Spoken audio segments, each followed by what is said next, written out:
Good morning everyone. नमस्कार दोस्तों। ऐसी आशा करता हूँ कि आप लोग सब अच्छा कर रहे होंगे। I hope you all are doing well with your preparation. As per my commitment मैं वापस से आ गया हूँ आज का हिंदू डिस्कस करने वेरी एलैबोरेटली। कोई भी पॉइंट नहीं छोड़ता हूँ।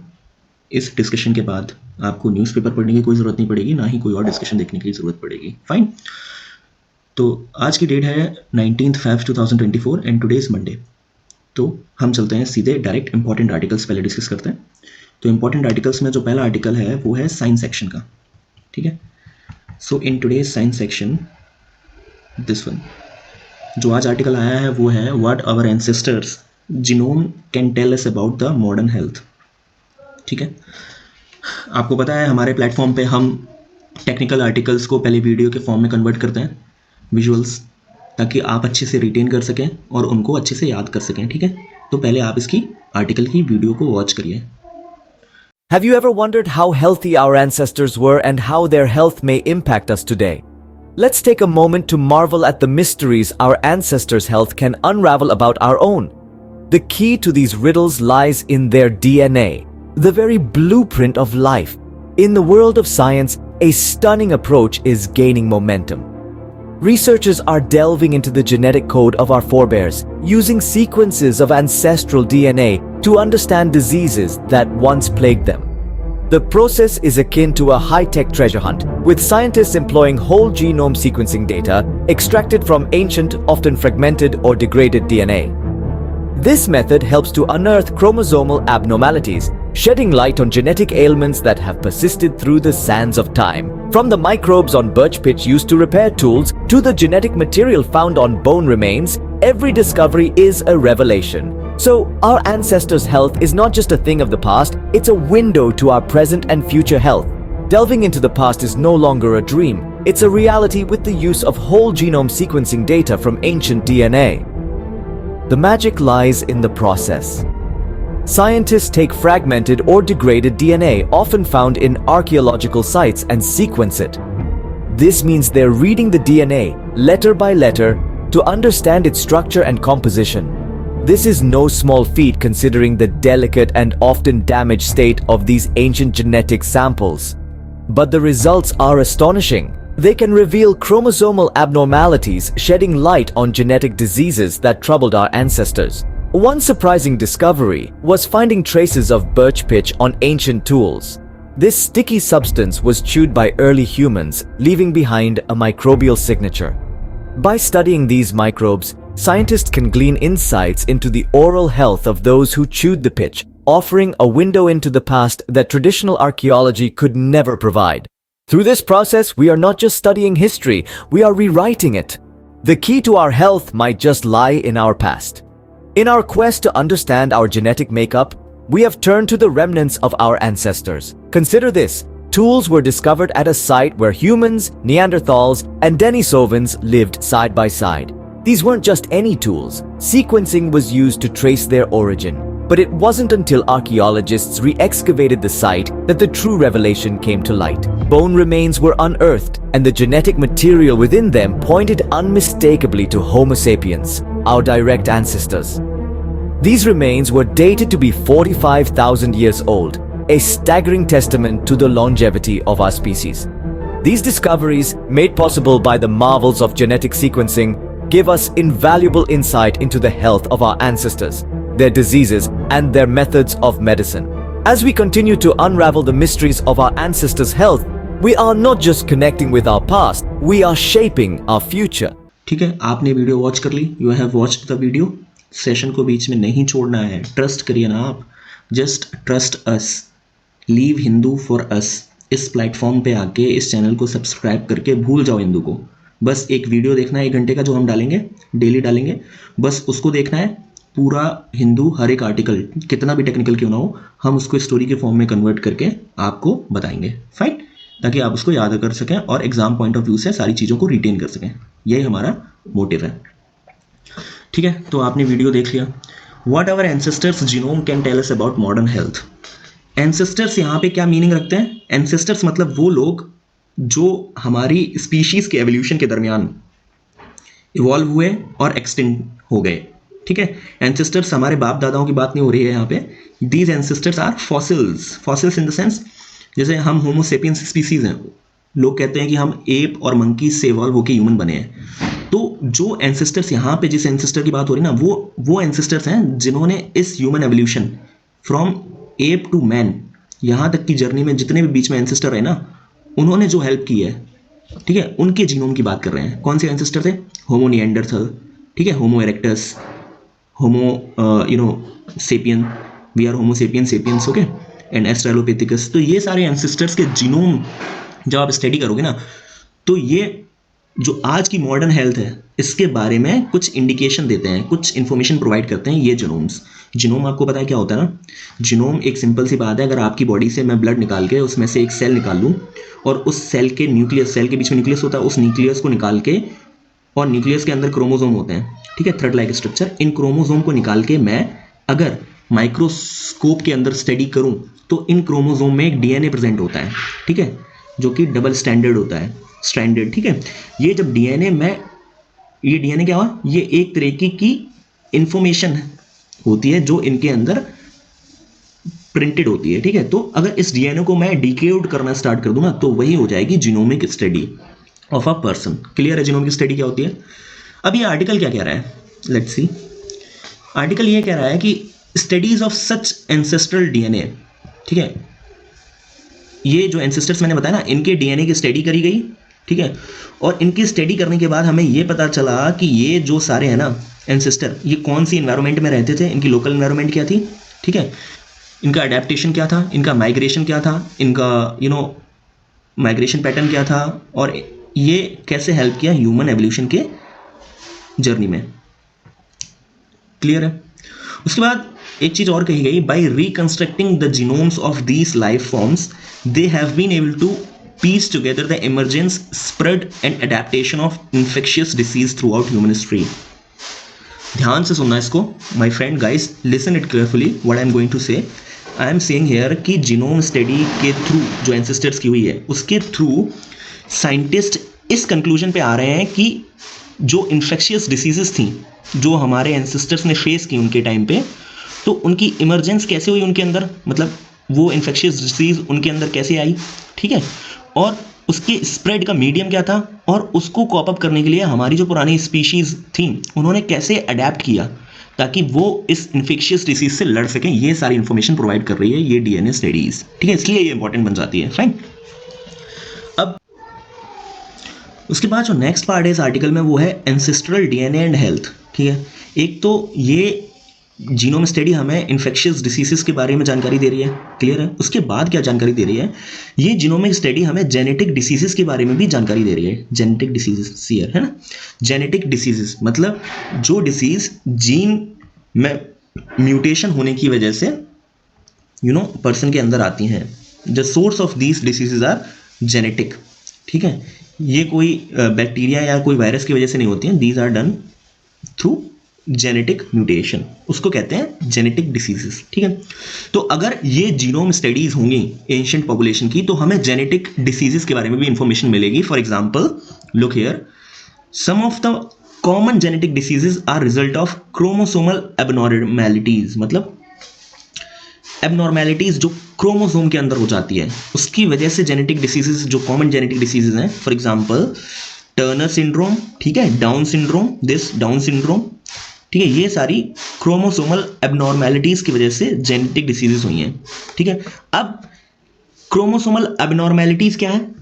ये क्रोमोसोम एबनॉर्मैलिटीज का मतलब ये है कि जब आप क्रोमोसोम जो आपके न्यूक्लियस से निकाला जा रहा है ना, आपके सेल के अंदर न्यूक्लियस होता है, उससे जब आप क्रोमोसोम बाहर निकालेंगे ना, तो अगर आपका क्रोमोसोम के अंदर एबनॉर्मैलिटीज हैं, ये कैसे पता चलेगा? ये ऐसे पता चलेगा जब आपके न्यूक्लियस के अंदर क्रोमोसोम के 23 पेयर्स होते हैं, ठीक है, अगर उन पेयर्स का नंबर चेंज मिले आपको, ठीक है, जब आप स्टडी कर रहे हैं किसी का न्यूक्लियस और उसके अंदर क्रोमोसोम का नंबर चेंज मिले, मतलब 23 पेयर्स की जगह 22 पेयर्स, वन सेक्सुअल पेयर जो भी है, एक बढ़ के मिल जाए, 24 मिल जाए, या कम मिले 22 ही मिले, या क्रोमोसोम के नंबर जब चेंज हो जाए तो या तो एक्स्ट्रा कॉपीज मिल जाए या डिलीटेड मिल जाए कि भाई यहाँ पे 24 भी होना चाहिए बट 24 है नहीं क्रोमोसोम नंबर, तो मतलब क्रोमोसोमल एबनॉर्मेलिटीज हैं उस पर्सन के अंदर, और उस पर्सन के अंदर ये सारी बीमारी मिलेंगी आपको 100%। कौन सी? Down syndrome. डाउन सिंड्रोम में, डाउन सिंड्रोम कैसे होता है? जब आपका एक एक्स्ट्रा क्रोमोसोम 21 आ जाता है। 21 के दो पेयर्स होते हैं ना, 21, ठीक है।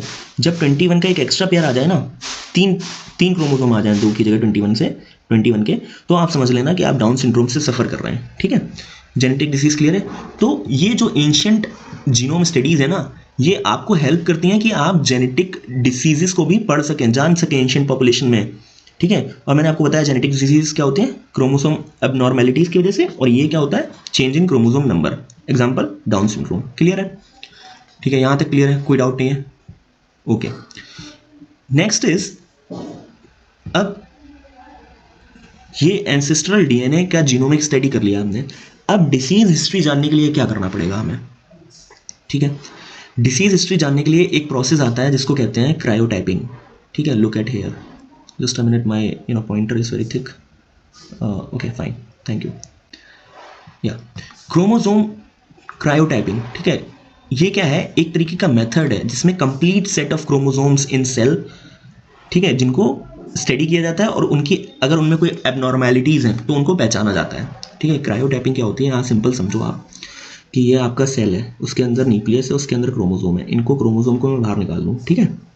इनको सभी क्रोमोसोम को बाहर निकाल लूँ, सभी पेयर्स को जितने भी होते हैं, और उनको मैं, ठीक है, प्रोसेस नहीं जानना है, बट उनको मैं अगर स्टडी करूँ माइक्रोस्कोपिक लेवल पे, और उनके अंदर चीज़ों को पता करूँ, या मुझे कोई एबनॉर्मेलिटी दिखे, मान लो 21 पेयर में 2 क्रोमोसोम की जगह 3 क्रोमोसोम है, ठीक है, तो उससे हम पता कर सकेंगे कि हाँ, ये पर्सन डाउन सिंड्रोम से सफ़र कर रहा है। तो इस प्रोसेस को, जिससे आप जब क्रोमोसोम को न्यूक्लियस से बाहर निकाल के अलग अलग करके उसकी स्टडी करेंगे ना माइक्रोस्कोपिक लेवल पे, उसको कहते हैं क्रायोटाइपिंग, ठीक है। तो क्रायोटाइपिंग के थ्रू हम एनालाइज करते हैं कि भाई देखो क्रोमोसोमल एबनॉर्मेलिटीज़ हैं किसी के अंदर कि नहीं है। फाइन, क्लियर है? यही पूरा इसमें दिया गया था, मैंने आपको समअप किया है। फाइन। अब उसके बाद नेक्स्ट जो कॉलम है वो कह रहा है कि linking ancestral DNA to diets, ठीक है। स्टार्टिंग में हमने आपको बताया कि डीएनए जीनोमिक स्टडी जो एंसेस्टर की है, उससे क्या क्या पता चल सकता है, माइग्रेशन पता चल सकता है, अडेप्टेशन पैटर्न पता चल सकता है, और ह्यूमन एवोल्यूशन कैसे शेप हुआ ये पता चल सकता है। उसके बाद हमने बताया कि इन्फेक्शियस डिसीजेस को भी रीड किया जा सकता है। उसके बाद हमने बताया जेनेटिक डिसीजेस को भी रीड किया जा सकता है, ठीक है, क्या प्रोसेस है ये भी बताया, क्रायोटाइपिंग वगैरह सब कुछ। अब जो नेक्स्ट पार्ट है उसमें बात हो रही है कि इस जीनोमिक स्टडी के थ्रू एंशिएंट लोगों की डाइट, मतलब उनका खान पान भी जान सकते हो आप। कैसे जान सकते हो? ऐसे जान सकते हैं, we will discuss it, look at here. There is some evidence that ancient humans extensively used birch pitch to repair stone tools, possibly fix arrowheads। एक तरीके का बिर्च पिच यूज करते थे वो, ठीक है, रिपेयर करने के लिए स्टोन टूल्स और एरोहेड्स, ठीक है। फाइन, यहाँ तक क्लियर है, स्टोरी अभी क्लियर होगी, ठीक है। फिर उसके बाद हमें क्या पता चला, स्वीडन में एक स्टडी हुई, ठीक है, यही डीएनए जीनोम की, ये जो मैं ऊपर बता रहा था ना आपको, समझा रहा था एंसेस्टर जीनोम, इसकी स्टडी हुई। तो उसमें जो पीसेस हैं ऑफ च्यूड पिच, ठीक है, estimated to be around 9,500 year old were obtained in Sweden। Upon sequencing the pitch sample, the scientists identified organism associated with sort of imbalance of microbial species observed in people with inflamed gums, ठीक है। अब बहुत ही simple तरीके से story यहाँ समझो आप, मैं आपको समझाता हूँ।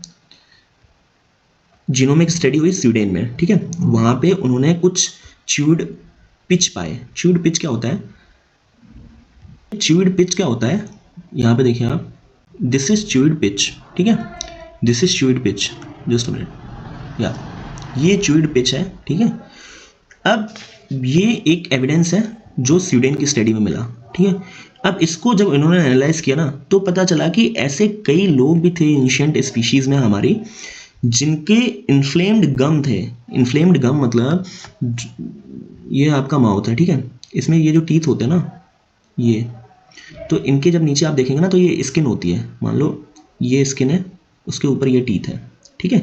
तो ये जो स्किन है ना, इसको गम बोलते हैं। तो इन्फ्लेम्ड गम थे उनके, ये उनकी चूइंग एक्टिविटी से पता चला था, जो वो पिच में मिली थी, मतलब इसमें जो मिली थी, ठीक है। उससे हमें पता चला कि लोगों के इन्फ्लेम्ड गम भी थे, उसकी वजह से उनकी डाइटिंग जो हैबिट थी वो थोड़ी चेंज थी। ठीक है, फाइन, क्लियर हो गया कैसे डाइट्स के बारे में जान सकते हैं। उसके बाद what else can ancestral DNA reveal, और क्या क्या एंसेस्ट्रल डीएनए बता सकता है। ठीक है, DNA could also provide big clues about the creation and development of stone tools. ठीक है, creation and development of stone tools, कैसे स्टोन टूल्स क्रिएट करते थे, डेवलपमेंट करते थे एंशियंट स्पीशीज हमारी, उनके बारे में भी इंफॉर्मेशन दे सकता है। फाइन, बस इतना ही था इस आर्टिकल में। ठीक है, तो होल आर्टिकल इज क्लियर, कोई डाउट नहीं होना चाहिए आपको। ठीक है, सारी स्टोरी क्लियर कर दी है यहाँ से लेके यहाँ तक की। Fine, now we will move on to text and context. Session बीच में नहीं छोड़ना है, just watch the full session, पूरा अच्छे से लेके जाओगे all the concepts and information. ठीक है, yeah this is IPC assessment reports के बारे में है, टेक्स्ट एंड कॉन्टेक्स्ट का पहला आर्टिकल। ठीक है, व्हाट डज इट से is, look at here, story क्या है आर्टिकल में कि सिंस 1988 यूएन की inter governmental panel on climate change IPCC ये रिपोर्ट पब्लिश करती है। अभी तक इसने 1988 से लेके 2023 तक 6 असेसमेंट रिपोर्ट्स पब्लिश की हैं। ठीक है, ओके, तो 6 असेसमेंट रिपोर्ट्स पब्लिश कर चुका है आईपीसीसी। इन डॉक्यूमेंट्स में जो रिपोर्ट्स ये प्रिपेयर होती है ना, these are prepared by scientist from 195 countries that are part of UN framework convention on climate change. जो 195 कंट्रीज है ना, जो यूएनएफसीसी की पार्ट है, उनके ही साइंटिस्ट इन रिपोर्ट्स को प्रिपेयर करते हैं। ठीक है, उसके बाद what did the recent report से, जो अभी रिसेंटली रिपोर्ट्स रिलीज हुई हैं, इन्होंने क्या कहा है, द 6th असेसमेंट रिपोर्ट, जो लास्ट रिपोर्ट रिलीज हुई ना, मैंने आपको बताया था ना कि 1988 से लेके 2023 तक अभी 6 असेसमेंट रिपोर्ट्स रिलीज हो चुकी हैं। सबसे लास्ट जो रिलीज हुई है वो 6th अमेंडमेंट रिपोर्ट है, और 6th असेसमेंट रिपोर्ट का ये कहना है कि द लिमिट, ठीक है, the rise of world's average surface temperature to 1.5 degree Celsius from pre industrial era as agreed in Paris agreement is running out and that we are close to breaching adaptation limits. मतलब simple तरीके में, जो Paris agreement में 1.5 degree Celsius का commitment लिया है ना हम लोगों ने, तो उसको अचीव करने के लिए जो हमें स्टेप्स लेने चाहिए वो स्टेप्स हम ले नहीं रहे हैं। तो इसलिए इस 1.5 डिग्री सेल्सियस के टारगेट को ब्रीच, मतलब इस टारगेट के ऊपर भी टेम्परेचर जाएगा बहुत ही जल्द। ठीक है, और अगर हमने मेजर्स नहीं लिए, अगर लिए भी, तब भी ये 1.5 डिग्री सेल्सियस तक तो जाएगा 100%। ठीक है, ये मेजर रिपोर्ट का कहना है 6th असेसमेंट रिपोर्ट का। 6th असेसमेंट रिपोर्ट जो है ना, सॉरी 6th के बाद अब 7th आएगी, तो 7th असेसमेंट रिपोर्ट के लिए बनने के लिए जो प्रोसेस है वो इनिशिएट हो चुका है। कहाँ पे हो चुका है, जनवरी 2024 में ब्यूरो जो साइंटिस्ट थे ना, उनकी सबकी मीटिंग हुई टर्की में, इसलिए ये आर्टिकल आया है। ठीक है, क्योंकि 7th असेसमेंट रिपोर्ट को बनाने के लिए प्रोसेस स्टार्ट हो गया है, और जनवरी 2024 में टर्की में पहली मीटिंग भी हो चुकी है उसकी। ठीक है, okay, what is meant by global stock take. अब रिपोर्ट में एक वर्ड मेंशन होता है जिसको हम कहते हैं ग्लोबल स्टॉक टेक। अब ये ग्लोबल स्टॉक टेक क्या है, world progress towards the goal of Paris agreement. Paris agreement आपको पता है ना, 2015 में हुआ था, जो कि हमें अपना अर्थ का टेम्परेचर, आपको पता है ग्लोबल वार्मिंग की वजह से अर्थ का टेम्परेचर बढ़ रहा है, तो अर्थ का टेम्परेचर हमें, जैसे मान लो नॉर्मल अर्थ का टेम्परेचर 36 है, सपोज कॉन्सेप्ट समझाने के लिए बस, 36 से ये नॉर्मल टेम्परेचर जैसे ह्यूमन बॉडी को होता है, अब ये बढ़ रहा है ड्यू टू ग्लोबल वार्मिंग, तो 37 हो जाए, 38 हो जाए, 48 हो जाए, पता नहीं कितने तक जाए। तो इसकी वजह से काफ़ी सारे प्रोसेसेस में चेंजेस आ रही हैं, सी लेवल राइज हो रहा है, तो यही क्लाइमेट चेंज है बेसिकली। तो पेरिस एग्रीमेंट ने कहा कि ये 36 से हमें 1.5 तक की छूट है कि आप भाई इतना कार्बन रिलीज कर दो कि 37.5 तक पहुंच जाए, लेकिन 37.5 से आगे नहीं पहुंचना है, मतलब 1.5 डिग्री सेल्सियस की ही आपको बढ़ोतरी करनी है। उसके बाद आपको रोक लगानी है कि ये टेम्परेचर 1.5 डिग्री सेल्सियस से ज़्यादा ना पहुंचे। ठीक है, तो ये पेरिस एग्रीमेंट में कहा गया था। तो ग्लोबल स्टॉक टेक क्या है, ये ग्लोबल स्टॉक टेक वर्ल्ड की प्रोग्रेस को मेजर करता है पेरिस एग्रीमेंट को फुलफिल करने के लिए। ठीक है, UNFCC countries conduct a global stock take every 5 years. ठीक है, ग्लोबल स्टॉक टेक क्या करता है, is a mechanism to measure the collective progress, identify gaps and chart a better course of climate action. मतलब अगर 1.5 डिग्री सेल्सियस वाले target को achieve करना है जो पेरिस एग्रीमेंट में दिया गया है, तो यूएनएफसीसी की कंट्रीज आपस में सब लोग मिलके एक ग्लोबल स्टॉक टेक नाम की टास्क को कंडक्ट करवाती हैं, और उस टास्क में वो क्या चेक करती हैं कि कितना कलेक्टिव प्रोग्रेस किया है कंट्रीज ने इस टारगेट को अचीव करने के लिए, पेरिस एग्रीमेंट वाले, कहाँ पे गैप्स हैं, और क्या बेटर क्लाइमेट एक्शन या स्ट्रेटेजी हम ऐसी डिवाइस करें कि ये टारगेट फुलफिल हो जाए। फाइन, ग्लोबल स्टॉकटेक इज क्लियर, और ये हर 5 साल में होता है, ठीक है, एवरी 5 ईयर। तो जो फर्स्ट हुआ था वो 2022 में हुआ था COP28 के दरमियान, ठीक है। उसके बाद जो होगा वो अब 2028 में होना है, ठीक है। तो बस यही था इसमें। What will the AR7 cycle produce? AR7 cycle यहां पे क्या है? It is assessment report 7 cycle, ठीक है, 7th साइकिल ऑफ AR, मतलब असिस्टेंट रिपोर्ट 7th साइकिल, मतलब असिस्टेंट रिपोर्ट जो पब्लिश होनी है ना, उसके लिए जो प्रोसेस है उसको साइकिल बोल रहे हैं यहाँ पे, ठीक है। तो वो कैसे इनिशिएट होगा, क्या होगा? इनिशिएट तो हो चुका है, आपको पता है, टर्की में पहली मीटिंग हो चुकी है, ठीक है, फुल असेसमेंट और रिपोर्ट प्रोड्यूस करने की, ठीक है, क्लियर है। उसके बाद टाइमलाइन क्या है कि कब कब रिपोर्ट्स पब्लिश होंगी।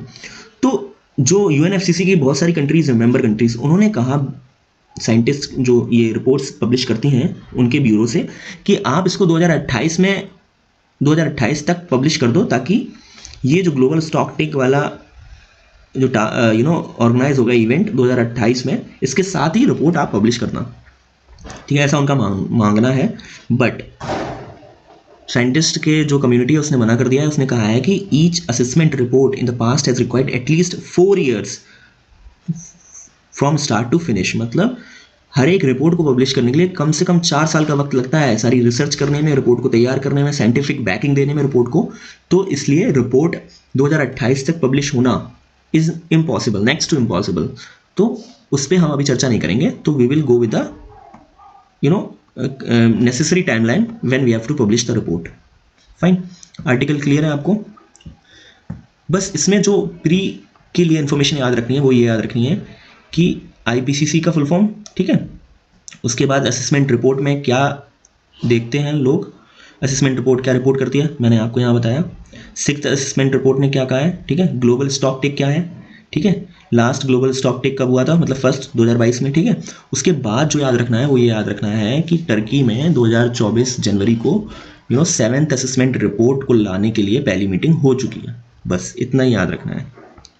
उसके बाद नेक्स्ट जो आर्टिकल है वो है why have fresh protest erupted in Senegal. Pre के लिए इंपॉर्टेंट है। Senegal is a country in Africa which is facing some type of internal emergency, internally civil protest वगैरह चल रहे हैं वहाँ पे, तो इसलिए सेनेगल इंपॉर्टेंट बन जाता है। बाकी इस आर्टिकल में कुछ भी इंपॉर्टेंट नहीं है, बस मैं थोड़ा सा आपको ब्रीफ कर देता हूँ, क्योंकि इसमें जो आर्टिकल में मैंशनड है ना, जस्ट मिनट, इसमें जो आर्टिकल में चीज़ें मैंशनड हैं वो हमारे पॉइंट ऑफ व्यू से कोई ज़रूरी नहीं है, ठीक है। आपने आपको एक्स्ट्रा बर्डन मत दिया करो यार, इस आर्टिकल को पढ़ने बैठे हो आप, पूरा पढ़े जा रहे हो, नहीं भाई, नहीं पढ़ना है अपन को, क्योंकि वो सारा मैंशनड है भाई, उनकी लीडर्स के नाम मैंशनड है, उस्माने सुनोका, ठीक है, sorry if I pronounce it wrong, Sonko जो भी है, ठीक है, उनकी पॉलिटिकल कंडीशन, ठीक है, उन्होंने क्या क्या ट्रिक्स अप्लाई की, ठीक है, प्रेसिडेंट बनने के लिए, प्रेसिडेंट साल के साथ क्या धोखा किया, इसकी वजह से जो इंटरनल क्राइसिस हुई है या जो कॉन्फ्लिक्ट स्टार्ट हुए हैं, उनके सबके बारे में है। तो हमें वो ज़रूरी नहीं है, हमें बस इतना याद रखना है कि सेनेगल नाम की कंट्री, ठीक है, अफ्रीका में, आपको सेनेगल की मैपिंग करनी है जाके, किन बॉर्डरिंग कंट्रीज से मिलती है, और इशू क्या है, इशू मैं आपको यहाँ ब्रीफ कर दूंगा, ठीक है। इशू ये है कि जो फरवरी 3 है, इसी महीने की 3 तारीख को सेकेंड एंड फाइनल टर्म किसका, सेनेगल के प्रेसिडेंट सैल का खत्म होना था और प्रेसिडेंट इलेक्शन होने थे, ठीक है। अब ये प्रेसिडेंशियल इलेक्शन को पोस्टपोन कर दिया गया ड्यू ऑन फरवरी 25, मतलब 25 फरवरी तक के लिए इस प्रेसिडेंट इलेक्शन को पोस्टपोन किया गया, ठीक है, एक ये समझ में आ गया, ठीक है। अब 25 फरवरी तक पोस्टपोन कर दिया गया, तो जिन्होंने ऑफिस संभाल रखा है, किन्होंने, मैकी सेल ने, और जो अपोजिशन में प्रेसिडेंट पद के लिए खड़े थे, ठीक है, सोनको, अब सोनको ने प्रोटेस्ट चालू कर दिया है बिकॉज ही वांट्स कि ये इलेक्शन मल्टी पार्टी डेमोक्रेटिक तरीके से हो और टाइम पे हो, ऐसे पोस्टपोन्ड होके, और जो सिटिंग प्रेसिडेंट है वो स्ट्रेटजीज बनाए जो कि अनडेमोक्रेटिक हो इन इलेक्शन को जीतने के लिए। तो हमें ये सब नहीं देखना है, ठीक है, we want a democratic process, तो इसलिए उन्होंने कॉन्फ्लिक्ट स्टार्ट किया, ठीक है। उसके बाद जो करंट अनरेस्ट, एक तो ये रीज़न है, और दूसरा रीज़न क्या है करंट अनरेस्ट का, वो ये है कि एक रिपीट ब्लड वायलेंस जो स्ट्रीट पे हुई थी ना, डाकर, डाकर एक सिटी है याद रखना सेनेगल में, ठीक है, Dakar also you have to remember. जो लास्ट ईयर डाकर में हुई थी ना वायलेंस स्ट्रीट पे, जहाँ पे 20 से ज़्यादा लोग मारे गए थे, उस वायलेंस का फॉलो अप भी दिख रहा है इस वाली वायलेंस में। फॉलो अप मतलब जो डाकर में क्या वायलेंस के रीजंस थे, नॉट इंपॉर्टेंट फॉर अस, बस हमें इतना याद रखना है कि डाकर में जो क्राइसिस हुई थी, डाकर कहाँ पे, सेनेगल में, और जो वहाँ पे क्राइसिस हुई थी 1 साल पहले, उस क्राइसिस का फॉलो अप भी देखने को मिल रहा है हमें इस फरवरी 3 से जो प्रोटेस्ट स्टार्ट हुआ है, फ्रेश प्रोटेस्ट जो स्टार्ट हुआ है सेनेगल में। क्लियर है आर्टिकल आपको? बस जितना बताया उतना याद रखना है, फालतू की इन्फॉर्मेशन के साथ माइंड को परेशान नहीं करना है, ठीक है। We have completed text and context, okay yeah, one more thing in this article, text and context, one more thing is mentioned about why OpenAI new video generator Sora is making a splash, ठीक है। Article technical है, कोई ज़रूरत नहीं है, just एक video देखना है आपको, विजुअल्स के फॉर्म में है, उस वीडियो को देख लेना। What if you could generate photorealistic video clips with just a few lines of text? Sounds like science fiction, doesn't it? Picture this: a world where AI technology is reshaping the way we generate videos. This isn't a far-off fantasy, it's already happening. From the entertainment industry to education, AI video generation is pushing boundaries and redefining expectations. Allowing for limitless creativity, we're stepping into an era of unprecedented innovation. Welcome to the future, where AI is revolutionizing the way we create and consume video content. Traditionally, video generation has been a long and complex process involving numerous stages and professionals. But what if there was a more efficient way? Traditional methods of video production are laborious, time-consuming, and resource-intensive, often requiring a team of seasoned professionals to bring a creative vision to life.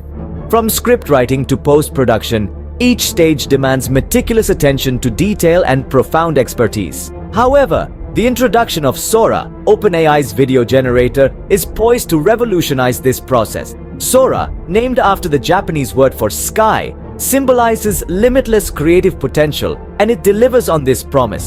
It's capable of generating photorealistic video clips that are bound to stun anyone who sees them for the first time.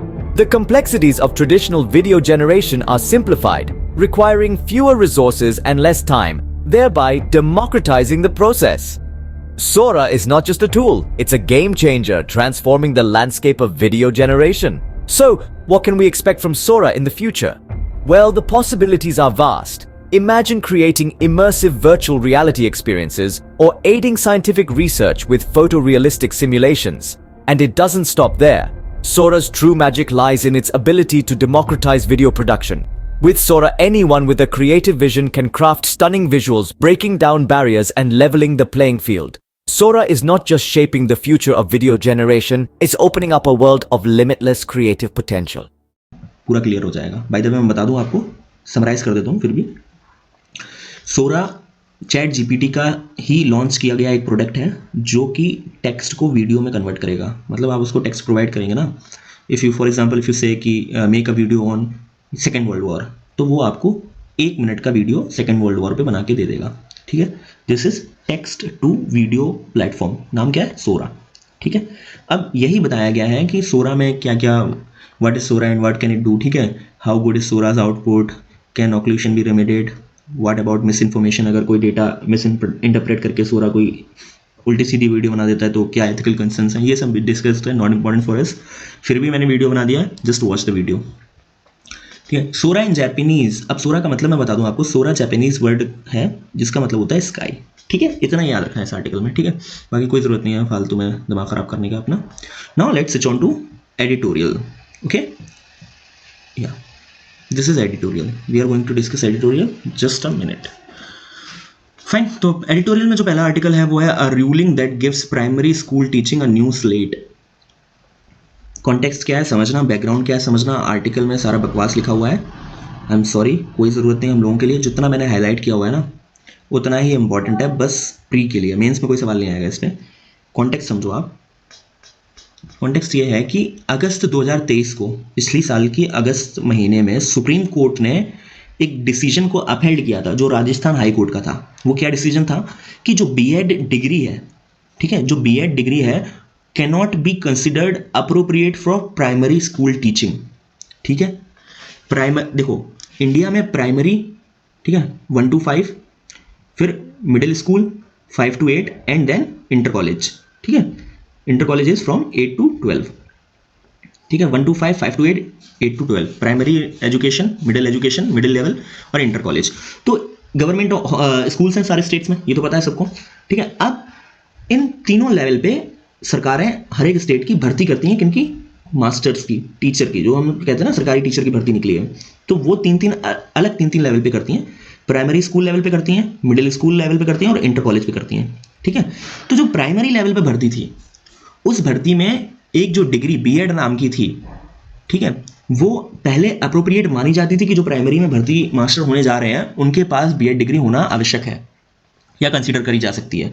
लेकिन राजस्थान के court ने जो judgement दी अपनी, और उसको supreme court ने जिसमें held किया है 2023 में, उन्होंने ये कह दिया कि इस बीएड डिग्री को कंसीडर नहीं किया जाएगा प्राइमरी टीचर की भर्ती में।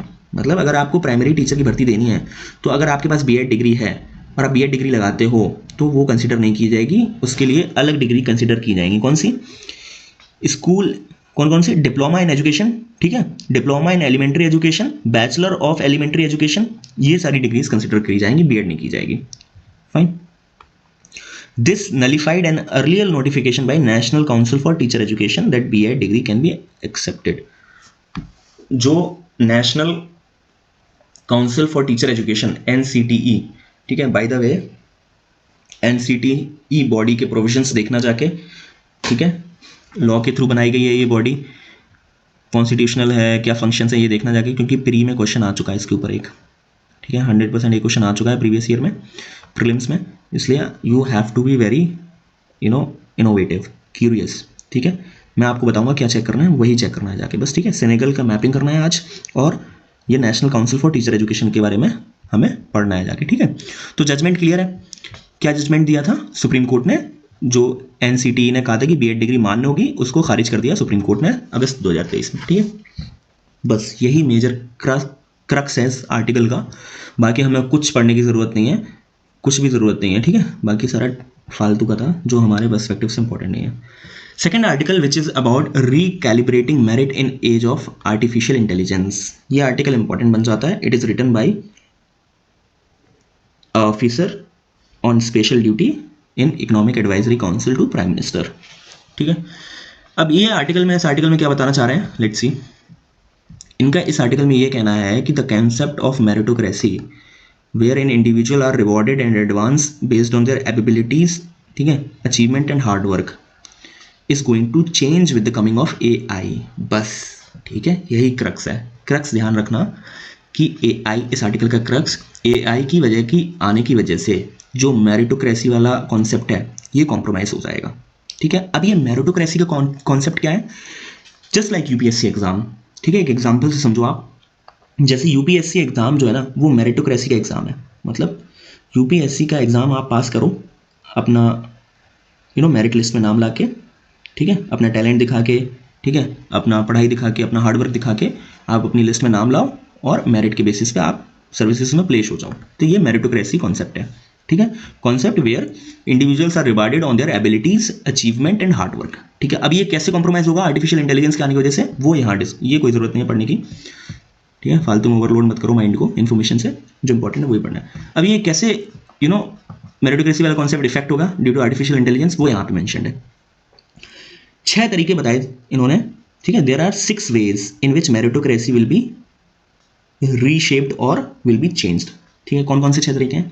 पहला जो उन्होंने बताया कि AI, artificial intelligence, questions the basis of human merit by introducing a non human entity capable of performing task, making decisions, even creating at levels that can surpass human abilities. तो पहला चैलेंज क्या आ रहा है कि एक तो पहले history में कभी ऐसी कोई भी मशीन नहीं बनाई गई जो टोटली ह्यूमन को रिप्लेस करने की क्षमता रखे। बट आर्टिफिशियल इंटेलिजेंस के आने की वजह से जो मेरिटोक्रेसी वाला कॉन्सेप्ट है वो अपने आप इंडेंजर्ड में आ गया है। इंडेंजर्ड मतलब खतरे में आ गया। क्यों खतरे में आ गया? क्योंकि भाई मेरिटोक्रेसी वाला कॉन्सेप्ट ह्यूमंस पे अप्लाई होता था, बट अब इस रेस में मशीन्स भी आ गई हैं, क्योंकि machines can also perform same creative task, same intelligent task just like as humans. तो मेरिटोक्रेसी वाला कॉन्सेप्ट अब कॉम्पीटिंग इन्वायरमेंट में आ चुका है मशीन्स के साथ। मतलब आप एक यूपीएससी एग्जाम करवाती है ना, जो आप एक रोबोट को दिलवा के देख लो जो एआई से ट्रेंड हो, और आप एक नॉर्मल ह्यूमन बीइंग से करवा के देख लो, एआई वाला रोबोट नॉट वेरी छोटे मोटे मार्क्स से नहीं, बल्कि with a huge difference of marks आपको सक्सेस होकर दिखाएगा। ठीक है, यहाँ पे कॉन्सेप्ट ऑफ मेरिटोक्रेसी कॉम्प्रोमाइज हो रहा है, क्योंकि मशीन्स भी अब कंपटीशन में आ गई हैं ह्यूमंस के। ठीक है, ये पहला है। फिर उन्होंने दूसरा तरीका क्या बताया, दूसरा problem, AI challenge the traditional notion of individual merit by prioritising access to technology. अब दूसरे में ये कह रहे हैं कि इंडिविजुअल्स जो एआई टूल्स को बहुत पहले से यूज़ करना जानते हैं, जिनके पास एक्सेस है, वो ज़्यादा मेरिटोक्रेसी दिखाएंगे, मतलब वो ज़्यादा ही स्मार्ट या इंटेलिजेंट हार्ड वर्क कर पाएंगे, स्मार्ट वर्क कर पाएंगे, और बाकी जो इस डिजिटल डिवाइड की वजह से नहीं जुड़े आर्टिफिशियल इंटेलिजेंस से, वो लैग करेंगे। तो ये भी मेरिटोक्रेसी में डिफरेंस आएगा। ठीक है, it is created by AI. ठीक है, तीसरा इन्होंने क्या बताया, तीसरा ये इन्होंने कहा है कि AI system trained on historical data can perpetuate even biases in the present. ठीक है, एआई को ट्रेन किया जाता है पास्ट डेटा से। अगर पास्ट डेटा में बायसेस हैं और उन्हीं डेटा को यूज़ करके आप ट्रेन कर देते हो एआई को, तो ये संभावना है कि एआई बायस्ड डिसीजन लेने लगे। फॉर एग्जांपल, अगर आपने एआई में डाल दिया कि Jewish community as per second world war data, Jewish community should be eradicated, they are not good, example ये सारे डाल दिया आपने, तो एआई जो अपनी टास्क परफॉर्म करेगी ना, उस टास्क में भी आपको ऐसे नोशन या ऐसी डायरेक्शन मिल जाएगी जिसके थ्रू आपको समझ आ जाए कि हाँ, AI is working in the same way as Hitler, not in the same way as Hitler, but have the same intentions like to eradicate Jewish. ठीक है, उनके एक्शंस पे भी नजर आएगा। फिर उसके बाद चौथा इन्होंने बताया है कि एक एक्स्ट्रा लेवल पे पहुंच चुकी है AI. It's very interesting guys, listen it, very important. बहुत ही फाड़ू पॉइंट बताने जा रहा हूं। आई डोंट नो बाकी डिस्कशंस कवर करते हैं कि नहीं कवर करते हैं। एक रीसेंट पेपर पब्लिश हुआ था, कहाँ पे, नेचर मेडिसिन वाले जर्नल में। ठीक है, उसमें ये दिखाया गया कि एआई जो टूल है, they can predict pancreatic cancer in patient 3 years before radiologist can make the diagnosis. अरे भाई, समझ रहे हो ना आप, मतलब एआई ऐसे टूल्स आ चुके हैं जो आपके पैनक्रियास कैंसर को 3 साल पहले डिटेक्ट कर सकते हैं। 3 साल पहले डिटेक्ट कर सकते हैं, जो आपका डॉक्टर आपको डिटेक्ट करके बताएगा। फॉर एग्जाम्पल, इसको समझो यार, बहुत इंपॉर्टेंट है, मजा आने वाला है अभी एआई के आने के बाद। जस्ट लिसन, आपको पता है स्टीव जॉब्स को पैनक्रियाटिक कैंसर था। ठीक है, और इस पैनक्रियाटिक कैंसर को डॉक्टर ने उनके डायग्नोस किया था। ठीक है, डायग्नोस डॉक्टर ने किया था, और डॉक्टर ने बताया था कि आपके पास सिर्फ 6 महीने का टाइम है। ठीक है, 6 महीने का टाइम है, उसके बाद आपकी डेथ हो जाएगी। ठीक है, अब इस डॉक्टर के डायग्नोसिस को चैलेंज कर रही है एआई। अगर यही एआई करती ना स्टीव जॉब्स का diagnosis back in 1990s 80s, तो ये एआई 3 साल पहले ही बता देती, भाई स्टीव जॉब्स, आपको पैनक्रियाटिक कैंसर होने वाला है, और आपको प्रिकॉशन लेने चाहिए, सिर्फ आपके पास 3 साल का ही टाइम बचा हुआ है। ठीक है, मतलब कितना फाड़ू इन्वेंशन हो रहा है भाई। They have reached 3 years before doctors can tell कि whether you are going to have a pancreatic cancer और नॉट। मतलब एआई टूल कैन प्रिडिक्ट कि भाई इंसान के अंदर पैनक्रियाटिक कैंसर होने वाला है या नहीं होने वाला है, वो 3 साल एडवांस में प्रिडिक्ट करके दे देगा। अब बताओ, इसको कैसे मैच करोगे ह्यूमन मेरिटोक्रेसी से? बताओ, कॉन्सेप्ट ऑफ मेरिटोक्रेसी से कैसे कंपेयर करोगे? इट्स नेक्स्ट लेवल, नहीं कर सकते ना आप कंपेयर।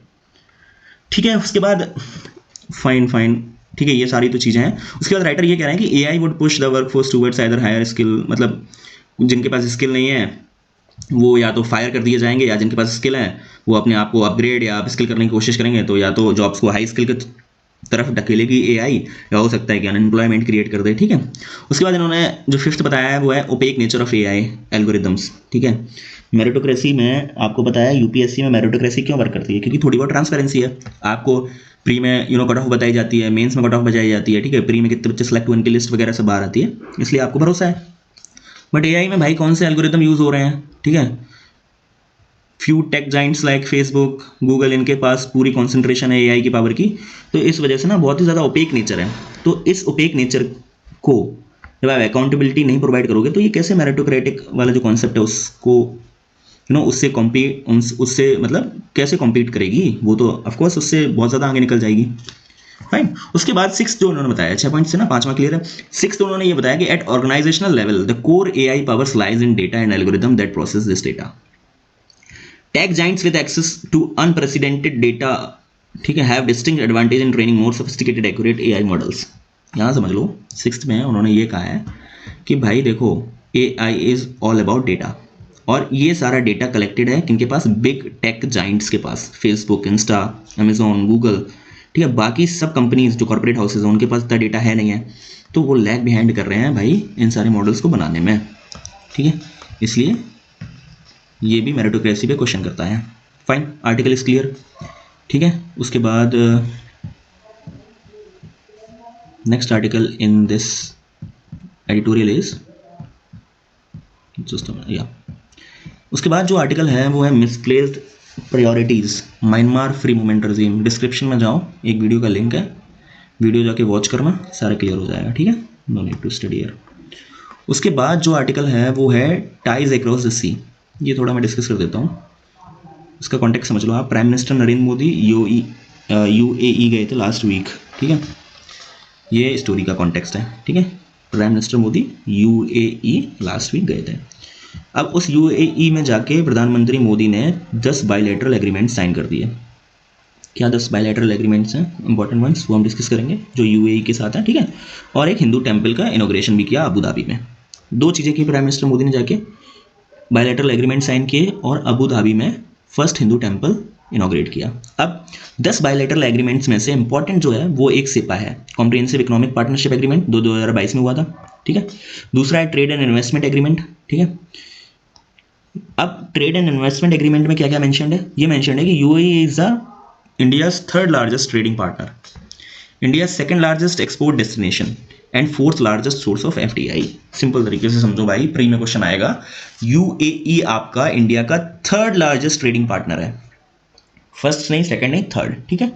इंडिया का 2nd लार्जेस्ट एक्सपोर्ट डेस्टिनेशन है, मतलब जो हम ना अपनी कंट्री इंडिया से जो एक्सपोर्ट कर रहे हैं ना आइटम्स बाहर, उसमें से 2nd नंबर पोजीशन पे है यूएई, मतलब सबसे ज़्यादा हम करते हैं एक्सपोर्ट, जो फर्स्ट पोजीशन पे कंट्री है सबसे, उसके बाद सबसे ज़्यादा एक्सपोर्ट किसे करते हैं, 2nd पोजीशन में जो कंट्री है उसको, उसका नाम क्या है, यूएई। और 4th largest source of FDI, जो एफडीआई हमारी कंट्री में आता है उसमें से सबसे ज़्यादा यूएई से आता है, 4th लार्जेस्ट है, ठीक है। उसके बाद इनॉग्रेशन भी किया था एक भारत मार्ट का, जो इंडियन एमएसएमईज के लिए फ़ायदेमंद होगा। फिर एक हुआ डिजिटल इंफ्रास्ट्रक्चर से रिलेटेड और आरएनडी से रिलेटेड एग्रीमेंट, ठीक है, ये मैं पहला ये था। दूसरा ट्रेड एंड इन्वेस्टमेंट, तीसरा टेक्नोलॉजी एंड डिजिटल इंफ्रास्ट्रक्चर, ठीक है। उसके बाद चौथा क्या था, inter governmental framework on India middle east economic corridor, ये चौथा है, ठीक है। उसके बाद 5वां क्या है, हम ITU2 इनिशिएटिव पे भी कोऑपरेट कर रहे हैं और हम ब्रिक्स में भी एक साथ कोऑपरेट कर रहे हैं, क्योंकि ब्रिक्स यूएई ब्रिक्स का मेंबर बन चुका है। फाइन, बस क्लियर है। और हाँ, बस इतना याद रख लो कि डायस्पोरा इंडिया का भी बहुत ज़्यादा है यूएई में, और 18% जो रेमिटेंसेज आ रहे हैं वर्ल्ड लेवल पे, उसमें से 18% यूएई से आ रहे हैं। फाइन, बस इतना ही है इस आर्टिकल में, पूरा आर्टिकल क्लियर है आपको। फाइन, उसके बाद नेक्स्ट जो ओपिनियन पे पेज पे जो डेटा डिस्कस्ड हुआ है, सॉरी, जो ओपिनियन पेज पे नेक्स्ट आर्टिकल है वो Gaza peace prospect remains distant, ठीक है। इसको मैं समझाऊंगा आपको, जस्ट अ मिनट। एक वीडियो है, पहले वो वॉच कर लो आप, ठीक है। You have watch the video, now listen here.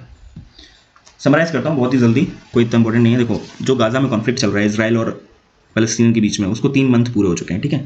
और जो वर्ल्ड लेवल पे लीडर्स हैं, for example Egypt, Saudi Arabia, UAE, Qatar वगैरह, इंक्लूडिंग यूएस, ये सारी कंट्रीज़ बहुत कोशिश कर रही हैं कि भाई इन दोनों इसराइल और पैलेस्टीनियन के बीच में पीस इस्टेब्लिश हो जाए, ठीक है। उसमें से यूएस के जो सेक्रेटरी ऑफ स्टेट हैं एंथनी ब्लिंकन, इन्होंने अपनी 5वीं विजिट की कहाँ पे, इसराइल के प्राइम मिनिस्टर नेतन्याहू के साथ, to accept ceasefire and allowed increased humanitarian assistant. मतलब आप सीज फायर एक्सेप्ट करिए। यूएस के जो सेक्रेटरी हैं वो इसराइल गए 5वीं बार, ठीक है, और उन्होंने ये मुद्दा रखा नेतन्याहू से, इसराइल के जो प्राइम मिनिस्टर हैं, कि भाई आप सीज फायर अलाउ करिए और ह्यूमैनिटेरियन असिस्टेंट अलाउ करिए।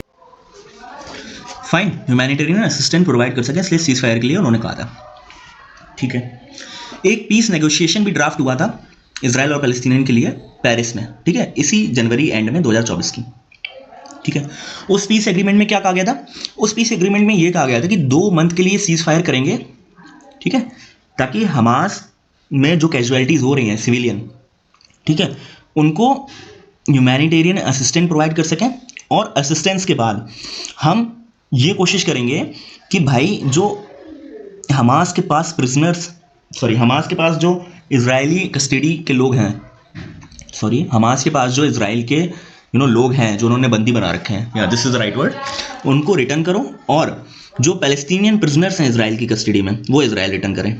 ठीक है, ये दोनों चीज़ें मानी जाएंगी। फिर उसके बाद 3 स्टेजेस में इस वॉर को ख़त्म करने के लिए जो फुल सीज फायर है उसको अप्लाई करने के लिए सोचा जाएगा। फाइन, क्लियर है? ठीक है, ये था पीस नेगोशिएशन। अब ये मिस्टर ब्लिंकन इस पीस प्रपोजल को लेके गए इजराइल के प्राइम मिनिस्टर के पास 7 फरवरी को। जनवरी में ये ड्राफ्ट हुआ पेरिस में, 7 फरवरी को वो लेके गए। ठीक है, और जो प्राइम मिनिस्टर हैं इजराइल के, उन्होंने रिजेक्ट कर दिया इसको, पीस प्रपोजल को, और ये कह दिया कि हमास की ये सारे टर्म्स जो हमास ने रखे हैं कि भाई इजराइल उनके इजराइल की कस्टडी में जो पैलेस्टीनियन है उनको वो रिटर्न करें, हमास ने ऐसा रखा था ना, ये डेल्यूजनल है। डेल्यूजनल मतलब it is not very right और good demand when you are losing a war.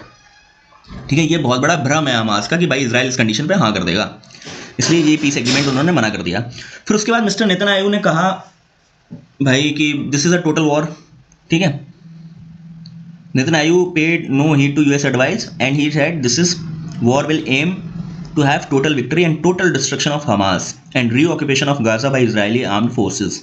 मतलब जो इजराइल के प्राइम मिनिस्टर हैं उन्होंने पीस प्रपोजल को तो डिक्लाइन किया ही, जो 7 फरवरी को ले गए थे यूएस वाले, साथ में उन्होंने ये भी कह दिया है कि भाई देखो this is going to be total war, total destruction of Hamas, no mercy, nothing, and after completing the war we will reoccupy the Gaza with the help of Israeli armed forces. This is the statement of prime minister of Israel. Fine. उसके बाद Netanyahu एक self centred ruthless politician है Israel के, ये सारी commentary दी उन्होंने, हमें कोई ज़रूरी नहीं है इसके लिए। और उनका 2 स्टेट सॉल्यूशन जो इंडिया वगैरह सपोर्ट करती हैं सारी कंट्रीज़, वो उनको नहीं मानते हैं। 2 स्टेट सॉल्यूशन मतलब क्या है कि भाई इजराइल भी बना लो और पैलेस्टीनियन के लिए पैलेस्टाइन भी बना दो भाई अलग कंट्री, तो 2 स्टेट सॉल्यूशन इज दिस। हालांकि इसको इजराइल वाले जो प्राइम मिनिस्टर हैं नेतन्याहू ये रिजेक्ट करते हैं, इंडिया एक्सेप्ट करता है बट दे रिजेक्टेड। ठीक है, they want only a single state. ठीक है, यही सारा था। फिर उसके बाद सऊदी अरेबिया कार्ड भी प्ले कर रहा है यूएस। अब ये सऊदी अरेबिया कार्ड क्या है? सऊदी अरेबिया कार्ड प्ले कर रहा है ताकि भाई इजराइल और हमास के बीच में ये वॉर रुक सके। अब ये सऊदी अरेबिया कार्ड क्या है? The one card that US is hoping to use to push mister Netanyahu towards a ceasefire is a prospect of normalisation of ties with Saudi Arabia. Simple है, बहुत तरीके से समझो इसको। यहाँ मैं पूरी स्टोरी क्रिएट कर देता हूँ आपके लिए। देखो, पैलेस्टीनियन जो कॉज है, ठीक है, उसके लिए पूरा मुस्लिम वर्ल्ड खड़ा होता है और मुस्लिम वर्ल्ड का लीडर है सऊदी अरेबिया। तो जब मुस्लिम वर्ल्ड खड़ा हो रहा है तो डेफिनेटली सऊदी अरेबिया खड़ा होगा। जब सऊदी अरेबिया खड़ा होगा तो ज़रूरी तो 100% ये बात है ना कि वो इजराइल के साथ नफरत या दुश्मनी में होगा, क्योंकि भाई इजराइल अटैक कर रहा है पैलेस्टीनियन पे। तो यूएस ये कह रहा है कि भाई इजराइल से कि भाई ये तुम वॉर वगैरह रोक दो, सीज फायर कर दो, हम गारंटी देते हैं कि तुम्हारी टर्म्स एंड कंडीशंस अच्छी करवा देंगे हम सऊदी अरेबिया के साथ, दोस्ती करवा देंगे सऊदी अरेबिया के साथ। ठीक है, ये है सऊदी अरेबिया कार्ड। अब ठीक है, ये यूएस कार्ड प्ले कर रहा है, बट प्राइम मिनिस्टर जो इजराइल के हैं वो ऐसा मानते हैं कि सऊदी अरेबिया से दोस्ती करने के लिए हमें वॉर वगैरह रोकने की जरूरत नहीं है, बस हम यूनाइटेड नेशन सिक्योरिटी काउंसिल में जाके जो रेजोल्यूशन है, ठीक है, जो यूएन ने रेजोल्यूशन लिया है 2 स्टेट सॉल्यूशन का कि भाई इजराइल भी बना दो और पैलेस्टीनियन भी बना दो, अगर हम पैलेस्टीनियन वाले इस कॉज को, ठीक है, सपोर्ट कर देते हैं यूएनएससी में, तो ये अपने आप हमारी रिलेशन सऊदी अरेबिया के साथ नॉर्मलाइज हो जाएंगी। फाइन, ये ऐसा इजराइल के प्राइम मिनिस्टर का कहना है। ठीक है, बट राइटर का क्या कहना है? राइटर का ये कहना है कि ये दोनों चीज़ें गलत हैं, क्योंकि किंगडम जो सऊदी अरेबिया है उसने पहले ही ये बात कह रखी है कि भाई अगर इजराइल को सऊदी के साथ अपनी जो टाइज़ हैं वो नॉर्मलाइज करनी है तो उसके लिए आपको सॉवरेन पैलेस्टीनियन स्टेट बनाना पड़ेगा ऑन ग्राउंड। किसके? 1967 बॉर्डर्स के बेसिस पे। जो 1967 में बॉर्डर कंडीशन थी ना, उसके वही सेम बॉर्डर रख के आपको पैलेस्टीनियन स्टेट को बनाना पड़ेगा और ईस्ट जेरूसलम को कैपिटल देना पड़ेगा। किसका? पैलेस्टीनियन का। तभी भाई नॉर्मलाइज होंगी रिलेशंस। ठीक है, this Gaza peace prospect remain distance, clear है आर्टिकल। जो सेकेंड वाला आर्टिकल है ओपिनियन में, इट इज टॉकिंग अबाउट, यहाँ पे देखिए आप, it is talking about how much voters are there in each state. ठीक है, ये पढ़ने की कोई ज़रूरत नहीं है। हालांकि 2023 में प्रीलिम्स में क्वेश्चन आया था कि प्रेसिडेंशियल इलेक्शन की वोटिंग में अगर केरला वाला MP वोट करेगा तो ज़्यादा वेटेज होगा या MP वाला। हालांकि उससे डायरेक्ट लिंक तो नहीं है, बट ऐसा क्वेश्चन माइट नो कि इस वाले प्रीलिम्स में भी पूछ सकते हैं। तो यहाँ पे देख लो आप, देखो जितने total number of voters UP में ना, उतने ब्राज़ील कंट्री में है। मतलब यूपी के सारे वोटर्स मिला लो और ब्राज़ील के सारे वोटर्स सेम ही है। राजस्थान में जितने हैं उतने यूनाइटेड किंगडम में है, महाराष्ट्र में जितने उतने मैक्सिको में है, तमिलनाडु में जितने उतने टर्की में है। तो ये सारी लिस्ट है, पढ़ लेना, ठीक है। उसके बाद सेकंड जो मैप है वो ये दिखा रहा है कि भाई number of voters for each MP, मतलब अगर आप अपने मेंबर ऑफ पार्लियामेंट को चूज करते हो MP को अपने एरिया के, तो एवरेज कितने नंबर ऑफ वोटर्स आते हैं। जैसे यूपी में 80 MPs चुने जाते हैं। आई am sorry if I am wrong, exact figure मुझे नहीं पता, बट 80 है। हाँ यहाँ पे देखो, या I am confident now, 80 MP चुने जाते हैं, ठीक है। अब इन 80 MP को 22 करोड़ 26 करोड़ लोग मिलकर चुनते हैं पूरी यूपी के, ठीक है। तो एक MP ऑन एन एवरेज कितने वोट को केटर करता है, मतलब एक MP कितने लोगों के वोटों से जीत के आता है, मतलब टोटल वोट कितने मिलने चाहिए एक MP को, तो वो है 18 लाख, ठीक है, 18 lakhs on an average. Rajasthan में कितना है, 19 लाख। अब यहाँ पे आप लोग कहोगे कि भाई यूपी में इतनी पॉपुलेशन है तो यहाँ पे 18 लाख क्यों है, इसलिए 18 लाख है कि भाई यूपी में सीट्स भी तो ज़्यादा हैं। यूपी से 80 MP आते हैं सेलेक्ट हो गए, राजस्थान से 25 आते हैं सिर्फ, ठीक है। तो अगर 22 करोड़ को आप 80 से डिवाइड करोगे, और जब आप राजस्थान की मान लो जितनी भी होगी 6 करोड़ 7 करोड़ या फिर 10 करोड़, उसको आप 25 से डिवाइड करोगे तो डिफरेंस आएगा ना ऑब्वियसली। तो इसलिए राजस्थान की ज़्यादा है, गुजरात की 17 लाख है, ठीक है। तो ये सारा ये मैप बात करता है। अच्छा, सबसे ज़्यादा हाईएस्ट वोटर्स कौन सी सीट ऑल ओवर इंडिया, कौन सी सीट से हैं, वो है मलकजगिरी। मलकजगिरी तेलंगाना स्टेट में एक सीट है, लोकसभा सीट मलकजगिरी। वहाँ का जो MP सेलेक्ट होते जाता है ना, वो 31 लाख वोटों से लोगों, मतलब 31 लाख वोट पड़ते हैं उस MP को सिलेक्ट करने के लिए, ठीक है। कर्नाटका में दूसरे नंबर पे कौन है, बेंगलोर नॉर्थ 28 लाख, यूपी में गाजियाबाद 27 लाख, ठीक है। ये सारे नंबर्स हैं। So we have completed text context editorial opinion. उसके बाद फ्रंट पेज पे हम चलते हैं, बाकी की छोटी मोटी न्यूज़ डिस्कस कर लेते हैं।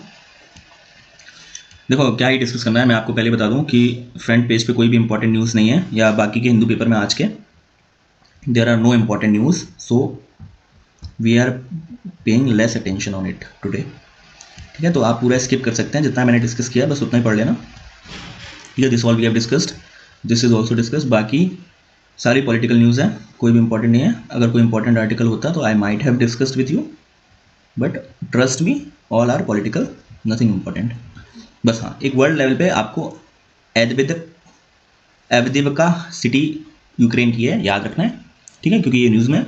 और कीव ट्रूप्स, कीव भी याद रखना है, ठीक है। I am sorry if I am pronouncing it wrong, it's Avdiivka, ठीक है, ठीक है। फिर US ने वीटो लगा रखा है कि भाई सीज फायर नहीं होने देंगे इजराइल और गाजा के बीच में, ठीक है। Next is sports section and science section we have discussed. So again we have discussed full paper very elaborately. अब मैं एक बात बता दूं आपको कि भाई जितने भी लोग देख रहे हैं, आप सेशन को पूरा देखिए first of all. Second, please share, try to share the session, ठीक है। प्लीज़ शेयर करिए, चैनल को सब्सक्राइब करिए, लाइक करिए, जितना भी कर सकते हो, कमेंट करिए यार, जो भी करिए। अच्छा आ रहा है, पसंद आ रहा है, नहीं आ रहा है, ठीक है, गाली लिख दो यार, कुछ तो लिख दो, मोटिवेशन बना रहे हैं ना हमारा, ठीक है। तो we will meet tomorrow with a new newspaper and new news and new videos of articles, ठीक है। Thank you guys, thank you.